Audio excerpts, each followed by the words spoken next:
My next guest is one of the newest members of the UFC roster, coming off a win on Dana White's Contender Series. August 8th is Caio Machado back here on the program. How are you, my man? Hey, James. I'm still haven't realized that sometimes it hasn't processed yet that you are a UFC fighter, believe it or not. You know, it's awesome to hear that, and it's been a week. Like, I celebrated, I spent some time with my friends and family there in Vegas. Got back home, got to see the wife and the kid. Got to enjoy with the people I love. Now I'm doing some resting, but I can't wait to get back to work and finally get my UFC debut. Yeah, it's so exciting to see this, man. So let's start first with the going into the fight. Did you know you were such a big betting underdog? I was kind of surprised to see that. So I was kind of taking a look on the lines going in. I think it opened up a little bit favorite, and the line shifted right away. But like, I've been underdog before. I've been favorite. Like, that doesn't really matter, especially like when you cut. Like, if you see what happened yesterday on the main event on the Contender, like, guy was a 4-1 under 5-1 dog and dominated the fight. Sometimes we are those lines doesn't really tell you the truth, and it's all about what happens inside the fight. But I knew going in I was better, and I wish I could bet on that fight, actually. Yeah. Well, I would put money on myself day and night.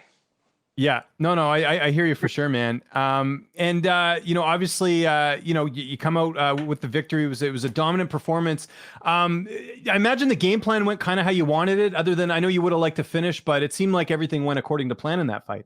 Yeah, like I was actually expecting he to throw a little bit more. Like, he was so passive that affects my game. Right. If you see me working, my best work is off counter striking. That's when I get then off guard, off balance, and just do the damage coming in.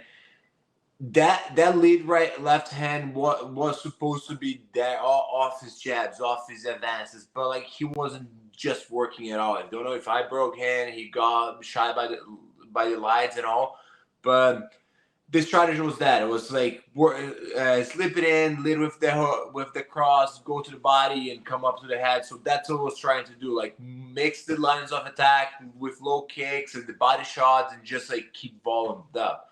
He have a hard head. He took a beating, but I dominated the fight from start to finish. You certainly did, man. And, you know, he is tough to finish. I think his only stoppage loss was actually like a leg injury he had earlier in his career. So, you know, you're fighting a guy that, you know, is almost like, you know, the Terminator, right, to sort of speak, which is great. So you get the win. Now, that's the hard part over is the win. Now you got to wait to see if you get the contract. Honestly, did you think you were going to get the contract? How did you feel? Because it was a dominant win, but, you know, typically they like finishes. So what was going through your head?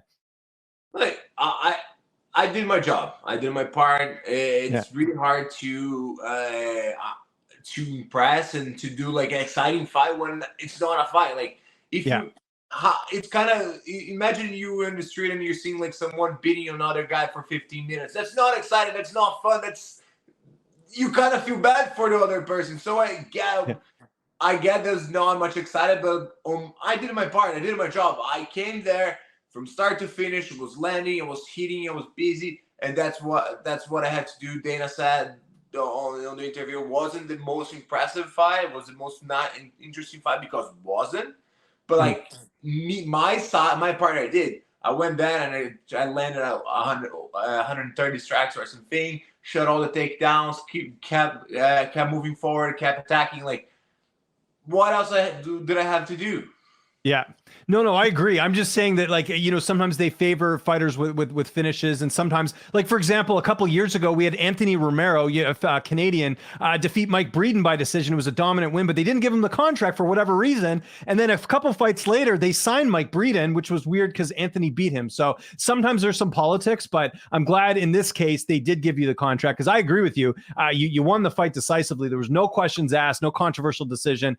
You get the contract. So we saw it on TV. We saw them announce that you get the contract. What's going through your head at that time? Because, man, I don't know if people know, like, you're born in Brazil, you came over to Canada, you're a father. Like, there was a lot of sacrifices to get to this point, to get to the UFC. I'm sure that was on your mind when you got the contract.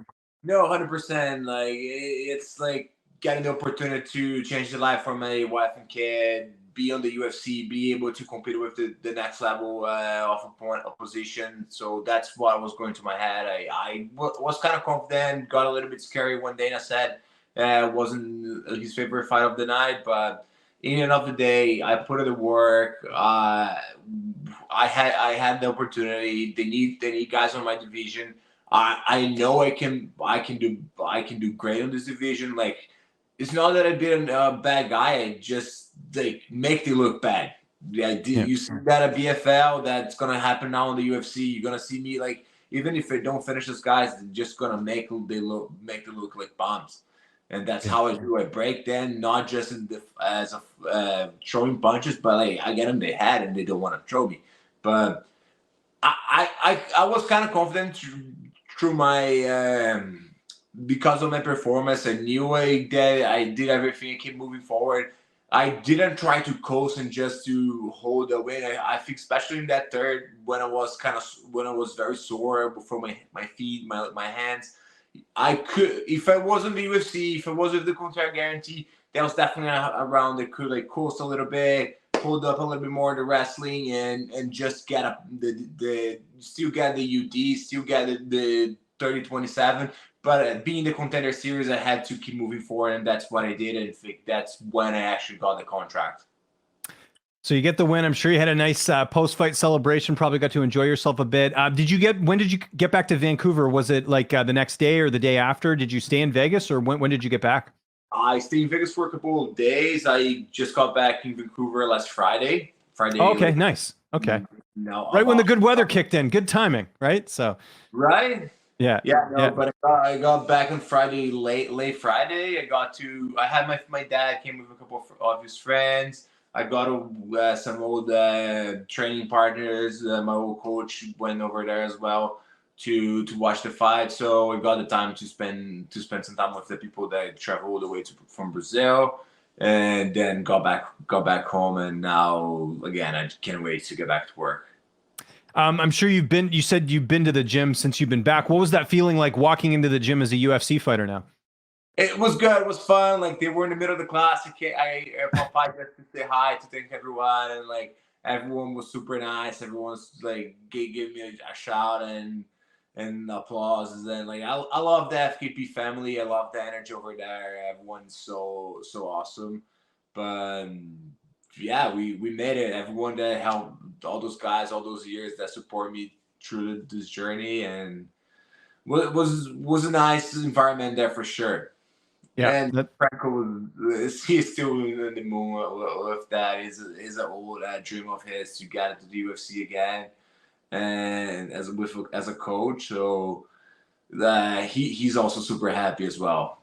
Yeah, shout out to him, man. That's great. Now I got to ask. There's a card in November in Brazil. Is that the card you'd like to make your debut on? Like, when do you want to fight next? I'll be ready for November. Now it's in the hands of the UFC. That November 4th card would be great. I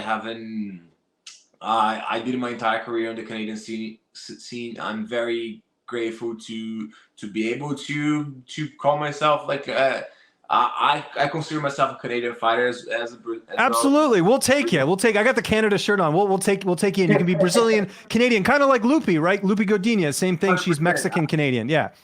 I consider myself Brazilian Canadian. I'm working to get my visa, but there's always a thing on the back of my head that was like I never got able to fight in front of my family, in front of my friends, back home to Brazil. So I want to do that homecoming. I hope I'll be ready to fight in November. Now it's on the hands of the UFC. If it's not gonna be this time, I hope I'll do that soon, eventually, sometime next year. But I really want to do that fight in Brazil as soon as I can.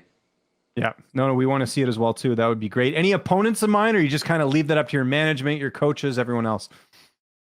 Like they're not gonna hand John right away. So let me climb the ladder a little bit, or whoever's next. We're just gonna beat up those guys until we get it to the belt. What do you got planned for the rest of the week? I know you're gonna get back to training, but you and the wife have anything planned? You guys have got anything going on? What do you got planned? So as it is right now, we gonna it's a more chill week. I'm introducing my son to daycare this week, so cool. Yeah, taking the week to be a parent, spend a lot of time with the family. Towards the end of the week, we'll have a wedding on Friday, and Nice. from all coworkers of mine. And on Sunday, we'll be back to my final celebration before going back to work. We'll be at the Canby from 2 p.m. If we're in Vancouver, want to come to say hi. Happy Lager will bring us to the Canby again, and we're gonna celebrate one more time before go back to work and finally start getting ready for my UFC debut. The wedding, where is it? And I imagine it's outdoors because it's really warm out. I'm warning you, like you might want to get a like a lighter suit jacket or something. It's pretty warm out there. I'm gonna more like business casual. Like, Oh yeah, that's smart. Yeah, because it's gonna be so hot this weekend. And a button shirt. Nothing, no more than that. I forgot where's the venue. It's somewhere in Vancouver, but it's we're excited. Those good friend of ours, and we want to just give our love a little bit. Just need to find a studio now, to be honest. There we go. We'll figure it out. I'm sure you can now with having a UFC contract, which is great. Right. Hey, thanks so much for doing this, man. And again, congratulations on getting the UFC contract. If there's anyone you'd like to thank, any sponsors or any social media you want to mention, I'll give you the last word. 100%. I want to thank all my sponsors, Mutant, Happy Lager, Go Radio Podcast, my Nutri, Rodolfo Zanin, I want Strike Recovery, Spartacus Gym, Pathways Immigration, and everyone else in the New Edge Alliance and everyone's at FKP MMA that helped me to get here, all the support. My wifey Gabby that took over the parenting duty on double while I'm focused on that camp. And mostly important, thanks for my family and everyone, my friends that went to Vegas to support me, and now in the UFC. Next one's gonna be on the big show. Can't wait, man. For having me on the show again. It's always a pleasure.